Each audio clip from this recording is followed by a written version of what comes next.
ದೇವಭೂಮಿ ಪ್ರಯಾಗರಾಜ್ನಲ್ಲಿ ಮಹಾ ಕುಂಭಮೇಳ ಇವತ್ತು 34ನೇ ದಿನ. 50 ಕೋಟಿ 11 ಲಕ್ಷ ಯಾತ್ರಿಕರು ಪುಣ್ಯ ಸ್ನಾನವನ್ನ ಮಾಡುವ ಮೂಲಕ ಪಾವಿತ್ರ್ಯತೆಯನ್ನು ಅನುಭವಿಸಿದ್ದಾರೆ. ಇವತ್ತು ಕೂಡ ಯಾತ್ರಿಕರ ಸಂಖ್ಯೆ ಸುನಾಮಿಯಂತೆ ಆಗಮಿಸ್ತಾ ಇದೆ ದೇವಭೂಮಿ ಪ್ರಯಾಗರಾಜ್ಗೆ. ಒಂದು ಬಾರಿಯಾದರೂ ಕೂಡ ನೋಡಲೇಬೇಕಾದಂತ ಅತಿ ದೊಡ್ಡ ವಿಶ್ವದ ಧಾರ್ಮಿಕ ಮತ್ತು ಆಧ್ಯಾತ್ಮಿಕ ಕಾರ್ಯಕ್ರಮ. ನಮ್ಮ ಮುಂದಿನ 3 ಪೀಳಿಗೆ ನೋಡಲಾಗದ ಈ ಅವಿಸ್ಮರಣೀಯ ಕಾರ್ಯಕ್ರಮಕ್ಕೆ ಸಾಕ್ಷಿಯಾಗಿದ್ದಾರೆ ಕನ್ನಡಿಗರು. ಕೋಟ್ಯಾಂತರ ಜನ ಬಂದಿರುವಂತ ಕನ್ನಡಿಗರು ಇವತ್ತಿನ ದಿನವನ್ನ ಹೇಗೆ ನೋಡಿದ್ದಾರೆ ಅನ್ನೋದ್ರ ಬಗ್ಗೆ ನಾನು ಮಾತಾಡಿಸ್ತೀನಿ. ನೋಡಿ, ಇವರೆಲ್ಲರೂ ಕೂಡ ನಮ್ಮ ಕರ್ನಾಟಕದಿಂದ ಬಂದಿರುವಂತ ಯಾತ್ರಿಕರು. ಪ್ರತಿದಿನವೂ ಕೂಡ ಕರ್ನಾಟಕದ ಯಾತ್ರಿಕರು ಸಾಗರೋಪಾದಿಯಲ್ಲಿ ಆಗಮಿಸ್ತಾ ಇದ್ದಾರೆ. ಬಂದಿರುವ ಯಾತ್ರಿಕರು ಈ ಪುಣ್ಯ ಸ್ನಾನದ ದಿವ್ಯ ಅನುಭೂತಿಯನ್ನು ಅನುಭವಿಸ್ತಾ ಇದ್ದಾರೆ. ಗುರುಗಳೇ, ತಾವು ಎಲ್ಲಿಂದ ಬಂದಿದ್ದೀರಿ? ಬೆಂಗಳೂರಿಂದ ಬಂದಿರೋದು.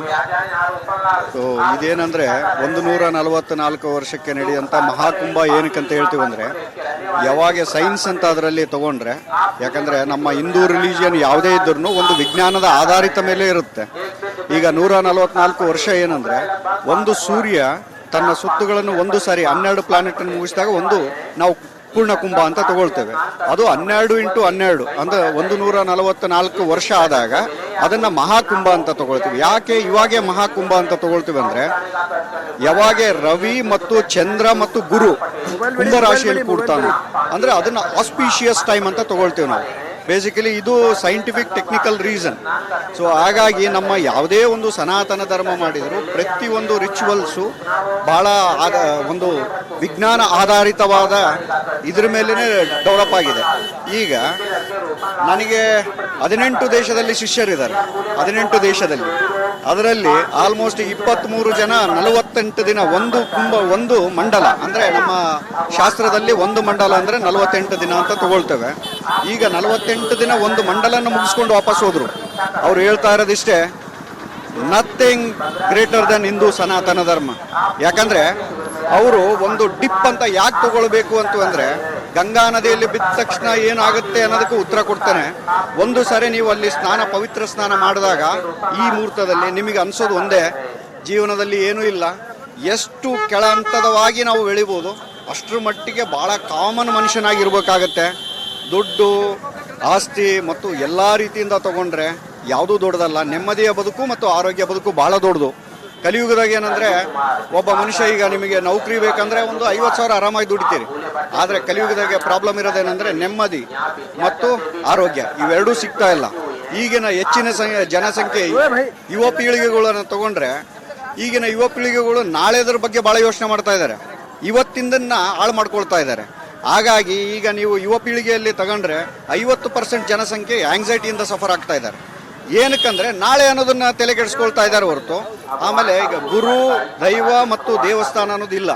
ಸೊ ಆ ಕಾರಣದಿಂದನೇ ಅವರು ಬಹಳ ಮೆಂಟಲಿ ಸಫರ್ ಆಗ್ತಾ ಇದ್ದಾರೆ.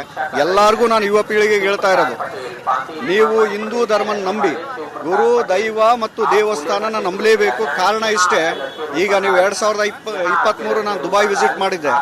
ಅಲ್ಲಿ ಫ್ಯೂಚರ್ ಆಫ್ ಮ್ಯೂಸಿಯಂ ಅಲ್ಲಿ ಓಂ ಅಂತ ಹಾಕಿದ್ದಾರೆ. ಬೇಕಾದ್ರೆ ನೀವು ಯಾರಾದ್ರೂ ಹೋಗಿ ಟೆಸ್ಟ್, ಓಮ್ದು ಒಂದು ಆಕಾರನೇ ಓಂ.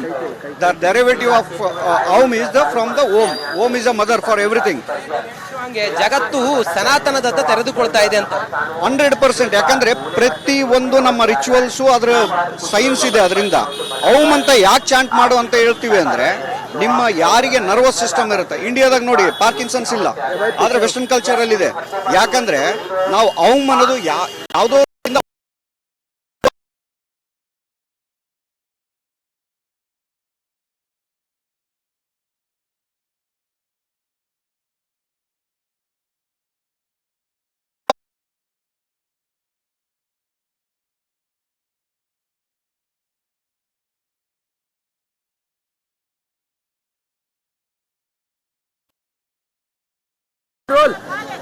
ದೇವಭೂಮಿ ಪ್ರಯಾಗರಾಜ್ನಲ್ಲಿ ಮಹಾ ಕುಂಭಮೇಳ ಇವತ್ತು 34ನೇ ದಿನ. 50 ಕೋಟಿ 11 ಲಕ್ಷ ಯಾತ್ರಿಕರು ಪುಣ್ಯ ಸ್ನಾನವನ್ನ ಮಾಡುವ ಮೂಲಕ ಪಾವಿತ್ರ್ಯತೆಯನ್ನು ಅನುಭವಿಸಿದ್ದಾರೆ. ಇವತ್ತು ಕೂಡ ಯಾತ್ರಿಕರ ಸಂಖ್ಯೆ ಸುನಾಮಿಯಂತೆ ಆಗಮಿಸ್ತಾ ಇದೆ ದೇವಭೂಮಿ ಪ್ರಯಾಗರಾಜ್ಗೆ. ಒಂದು ಬಾರಿಯಾದರೂ ಕೂಡ ನೋಡಲೇಬೇಕಾದಂತ ಅತಿ ದೊಡ್ಡ ವಿಶ್ವದ ಧಾರ್ಮಿಕ ಮತ್ತು ಆಧ್ಯಾತ್ಮಿಕ ಕಾರ್ಯಕ್ರಮ. ನಮ್ಮ ಮುಂದಿನ 3 ಪೀಳಿಗೆ ನೋಡಲಾಗದ ಈ ಅವಿಸ್ಮರಣೀಯ ಕಾರ್ಯಕ್ರಮಕ್ಕೆ ಸಾಕ್ಷಿಯಾಗಿದ್ದಾರೆ ಕನ್ನಡಿಗರು. ಕೋಟ್ಯಾಂತರ ಜನ ಬಂದಿರುವಂತ ಕನ್ನಡಿಗರು ಇವತ್ತಿನ ದಿನವನ್ನ ಹೇಗೆ ನೋಡಿದ್ದಾರೆ ಅನ್ನೋದ್ರ ಬಗ್ಗೆ ನಾನು ಮಾತಾಡಿಸ್ತೀನಿ. ನೋಡಿ, ಇವರೆಲ್ಲರೂ ಕೂಡ ನಮ್ಮ ಕರ್ನಾಟಕದಿಂದ ಬಂದಿರುವಂತ ಯಾತ್ರಿಕರು. ಪ್ರತಿದಿನವೂ ಕೂಡ ಕರ್ನಾಟಕದ ಯಾತ್ರಿಕರು ಸಾಗರೋಪಾದಿಯಲ್ಲಿ ಆಗಮಿಸ್ತಾ ಇದ್ದಾರೆ. ಬಂದಿರುವ ಯಾತ್ರಿಕರು ಈ ಪುಣ್ಯ ಸ್ನಾನದ ದಿವ್ಯ ಅನುಭೂತಿಯನ್ನು ಅನುಭವಿಸ್ತಾ ಇದ್ದಾರೆ. ಗುರುಗಳೇ, ತಾವು ಎಲ್ಲಿಂದ ಬಂದಿದ್ದೀರಿ? ಬೆಂಗಳೂರಿಂದ ಬಂದಿರೋದು.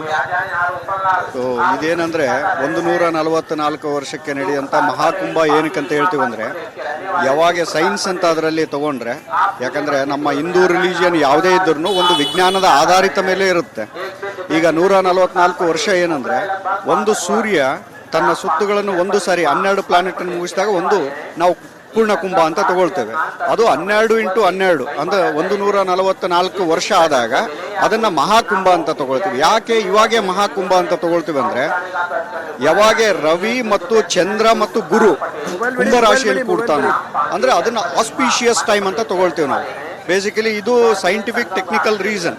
ಸೊ ಹಾಗಾಗಿ ನಮ್ಮ ಯಾವುದೇ ಒಂದು ಸನಾತನ ಧರ್ಮ ಮಾಡಿದ್ರು ಪ್ರತಿಯೊಂದು ರಿಚುವಲ್ಸು ಬಹಳ ಒಂದು ವಿಜ್ಞಾನ ಆಧಾರಿತವಾದ ಇದ್ರ ಮೇಲೇ ಡೆವಲಪ್ ಆಗಿದೆ. ಈಗ ನನಗೆ 18 ದೇಶದಲ್ಲಿ ಶಿಷ್ಯರಿದ್ದಾರೆ. 18 ದೇಶದಲ್ಲಿ ಅದರಲ್ಲಿ ಆಲ್ಮೋಸ್ಟ್ 23 ಜನ 48 ದಿನ ಒಂದು ಮಂಡಲ ಅಂದ್ರೆ ನಮ್ಮ ಶಾಸ್ತ್ರದಲ್ಲಿ ಒಂದು ಮಂಡಲ ಅಂದ್ರೆ 48 ದಿನ ಅಂತ ತಗೊಳ್ತೇವೆ.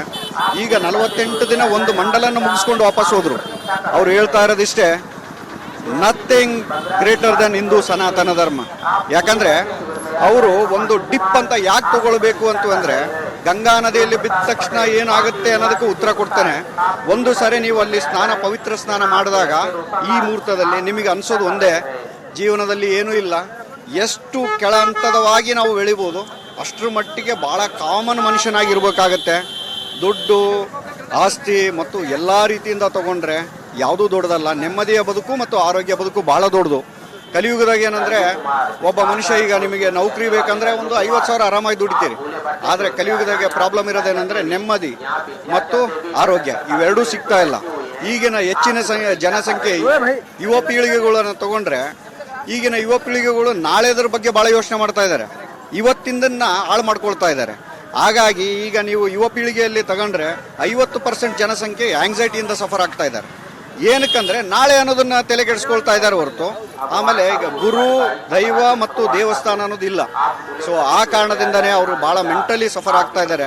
ಎಲ್ಲರಿಗೂ ನಾನು ಯುವ ಪೀಳಿಗೆಗೆ ಹೇಳ್ತಾ ಇರೋದು, ನೀವು ಹಿಂದೂ ಧರ್ಮನ ನಂಬಿ ಗುರು, ದೈವ ಮತ್ತು ದೇವಸ್ಥಾನನ ನಂಬಲೇಬೇಕು. ಕಾರಣ ಇಷ್ಟೇ, ಈಗ ನೀವು 2023 ನಾನು ದುಬೈ ವಿಸಿಟ್ ಮಾಡಿದ್ದೆ.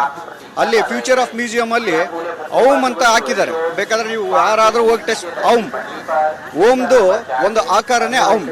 The derivative of Om is the from the Om. Om is a mother for everything. ಜಗತ್ತು ಸನಾತನದತ್ತ ತೆರೆದುಕೊಳ್ತಾ ಇದೆ ಅಂತ 100%. ಯಾಕಂದ್ರೆ ಪ್ರತಿ ಒಂದು ನಮ್ಮ ರಿಚುವಲ್ಸು ಅದ್ರ ಸೈನ್ಸ್ ಇದೆ. ಅದರಿಂದ ಓಂ ಅಂತ ಯಾಕೆ ಚಾಂಟ್ ಮಾಡು ಅಂತ ಹೇಳ್ತೀವಿ ಅಂದ್ರೆ, ನಿಮ್ಮ ಯಾರಿಗೆ ನರ್ವಸ್ ಸಿಸ್ಟಮ್ ಇರುತ್ತೆ. ಇಂಡಿಯಾದಾಗ ನೋಡಿ ಪಾರ್ಕಿನ್ಸನ್ಸ್ ಇಲ್ಲ, ಆದ್ರೆ ವೆಸ್ಟರ್ನ್ ಕಲ್ಚರ್ ಅಲ್ಲಿ ಇದೆ. ಯಾಕಂದ್ರೆ ನಾವು ಓಂ ಅನ್ನೋದು ಯಾವುದೋ ರೀತಿಯಿಂದ ಓಂ ಅನ್ನೋದು ಅದರ ಮದರ್ ಇದರಿಂದ ನಾವು ಯಾವಾಗ್ಲೂ ಚಾಂಟ್ ಮಾಡ್ತೇವೆ. ಚಾಂಟ್ ಮಾಡಿದಾಗ ನಮ್ಮ ನರ್ವಸ್ ಸಿಸ್ಟಮ್ ಏನಿರುತ್ತಲ್ಲ ಅದು ಯಾವಾಗಲೂ ಪರಿಶುದ್ಧವಾಗಿರುತ್ತೆ. ಹಾಗಾಗಿ ನಮಗೆ ಇಂಡಿಯಾದಲ್ಲಿ ಪಾರ್ಕಿನ್ಸನ್ ಅನ್ನೋದು ಬರಲ್ಲ. ಯಾಕೆ ತಂದೆ ತಾಯಿಗಳಿಗೆ ನೀವು ನಮಸ್ಕಾರ ಮಾಡ್ಬೇಕಂದ್ರೆ, ಅವರ ಹೆಬ್ಬಳ್ಳಿಗೆ ನೀವು ನಮಸ್ಕಾರ ಮಾಡಿದಾಗ ಇಲ್ಲಿ ಅಗ್ನಿಹೋತ್ರ ಇರುತ್ತೆ. ಆ ಅಗ್ನಿಹೋತ್ರ ಆಕ್ಟಿವೇಟ್ ಆದಾಗ ನಿಮ್ಮ ಕಂಪ್ಲೀಟ್ ನರ್ವಸ್ ಸಿಸ್ಟಮ್ ಇಲ್ಲಿಂದ ಟೋತನ ನಿಮಗೆ ಆಕ್ಟಿವ್ ಆಗಿರ್ತೀರಿ. 100%. ಈಗೇನು ತ್ರಿವೇಣಿ ಸಂಗಮದಾಗ ನೀವು ಮುಳುಗಿ ಎದ್ದೇಳ್ತಾ ಇದ್ದೀರೋ, ಇದು ನಮ್ಮ ದೇಹದ ಸಂಗಮ. ಯಾವಾಗ ತಂದೆ ತಾಯಿಗಳಿಗೆ ನಮಸ್ಕಾರ ಮಾಡ್ತೀರೋ ಅದು ನಿಮಗೆ ಅಲ್ಲಿಂದ ಟೋತನ ಎದ್ದಿರುತ್ತೆ. ಅದು ನಿಮಗೇನು ಮಾಡುತ್ತೆ ಅಂದರೆ ಒಳ್ಳೆ ಡಿಸಿಷನ್, ಕಾಮ್ ಆಗಿರೋಂಥ ಪರಿಸ್ಥಿತಿ ನಿಮಗೆ ಬರುತ್ತೆ. ಹಾಗಾಗಿ ಎಲ್ಲರೂ ನಾನು ಎಲ್ಲ ಯುವ ಪೀಳಿಗೆಗೆ ಕೇಳ್ತಾ ಇರೋದು, ನೀವು ವೆಸ್ಟರ್ನ್ ಕಲ್ಚರ್ಸ್ ಎಲ್ಲ ನಮ್ಮ ಇಂಡಿಯನ್ ಫಾಲೋ ಮಾಡ್ತಾ ಇದ್ದಾರೆ. ನಮ್ಮ ಪ್ರಾಬ್ಲಮ್ ಏನಂದ್ರೆ ಯುವ ಪೀಳಿಗೆ ಅದು ನಮ್ಮ ಬಗ್ಗೆ ನಮಗೆ ನಂಬಿಕೆ ಇಲ್ಲ. ರಾಮಾಯಣ ಮಹಾಭಾರತ ಸಹ 2024 ನವೆಂಬರಲ್ಲಿ ಅರಬಿಗೆ ಕನ್ವರ್ಟ್ ಆಗಿ ಮಾನ್ಯ ನರೇಂದ್ರ ಮೋದಿಜಿಯವರು, ನಮ್ಮ ಪ್ರಧಾನಮಂತ್ರಿಗಳು ಅದನ್ನ ರಿಲೀಸ್ ಸಹ ಮಾಡ್ತಾರೆ. ಅಂದ್ರೆ ಇದರ ಅರ್ಥ ಏನಂದ್ರೆ, ರಾಮಾಯಣ ಮಹಾಭಾರತ ನಡೆದಿರೋದು ಸತ್ಯ, ನೀವು ಕಟುಕತೆಗಳು ಅಂತ ತಿಳ್ಕೋಬೇಡಿ. ಎಲ್ಲಾ ರೀತಿಯಿಂದನೂ ಒಳ್ಳೇದಾಗಿ. ನೋಡಿ, ಸನಾತನದ ಶ್ರೀಮಂತಿಕೆ ಅಂತ ಹೇಳಿದ್ರೆ ಇದು. 100 ಜನ ಬಂದವರು ಈ ದಿವ್ಯ ಅನುಭೂತಿಯನ್ನು ಅನುಭವಿಸ್ತಾ ಇದ್ದಾರೆ. ನೋಡಿ, ನಾನು ಮಾತಾಡ್ತೀನಿ. ಎಲ್ಲಿಂದ ಬಂದ್ರಮ್ಮ? ನಾವು ಬೆಂಗಳೂರಿಂದ. ಇದೆ ಮಹಾಕುಂಭದ ಅನುಭವ? ಸೂಪರ್ ಬ್ಲೆಸ್ಸಿಂಗ್ಸ್ ಅಂತ ಹೇಳ್ಬೋದು. ಆಕ್ಚುಲಿ 2 years ಬ್ಯಾಕ್ ನಾವು ಬಂದಿದ್ವಿ, ಇಲ್ಲಿ 5 days ಇದ್ವಿ. ನೆಕ್ಸ್ಟ್ 2 years ನಂತರ ಬರ್ತೀವಿ ಅಂತ ಖಂಡಿತ ಅನ್ಕೊಂಡಿರ್ಲಿಲ್ಲ. 144 ವರ್ಷ ನಮ್ಮ ಮುಂದಿನ 3 ಪೀಳಿಗೆಯ ನೋಡ್ಲಿಕ್ಕೆ ಆಗೋದಿಲ್ಲ. ತಾವು ಅದಕ್ಕೆ ಸಾಕಾರ ಆಗ್ತಾ ಇದ್ದೀರಿ.